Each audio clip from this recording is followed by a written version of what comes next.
Everyone, this is Tim from Your Six Studios. Today in this video, I'm going to show you how to download your single player progress and some settings from your older PlayStation, PS4, or PS5 to your PlayStation 5 Pro. So I was playing Red Dead Redemption 2 and I want to go ahead and get my single player game. How can I do that? So if you have PlayStation Plus, this should automatically back up to the cloud. Otherwise, go to your PS4 or PS5 and upload it to the cloud. Now, it should do this automatically, but we can go over the game and then go to the options on it, and we can go to upload/download save data. And you can see the save data that's saved in the cloud. And we can go to download now. Now we could go to download all, select and download, etc.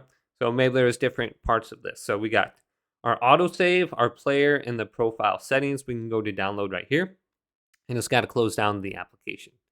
So this is how you can do it one game at a time. So I'm just going to go to apply all, go to yes. You can see it's downloading. Now when I jump back into the game, all my settings should be the same as they were on the PlayStation 4. Now if we want to download all the single player files, let's go to settings and go on down under this screen and go to save data and game app settings right here. Then we got the save data for the PS4. We can go to download from cloud storage right here and select this. And we want to do this for the PS5 games as well. So let's go to select all and then download.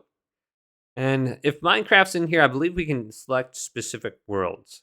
And I don't see anything, half of them aren't showing up, but I saw Elden Ring for a little bit. Here's Minecraft, 4 gigabytes. So if we want to transfer our Minecraft world, we can select it. Then let's go to the little edit option next to it. And we should be able to see everything. Mine is just being really slow. So it should list all your different worlds in there. You can see 4 gigabytes worth of data. So download your PlayStation 4 games right here, then back out. If you got some PS5 games, let's go up to PS5 data, go to download right here. And then we should be able to get everything from our PlayStation 5 saves as well. So if you're playing Elden Ring, making some progress on that, go to this section, make sure you download everything as well. Get your PS4, get your PS5 games, and then you should be set and you should be good to just jump in the game and start playing where you left off. So hopefully this video did indeed help you out. If it did, leave it a big thumbs up and subscribe to my channel down below for more tech videos coming up next on Your Six Gaming.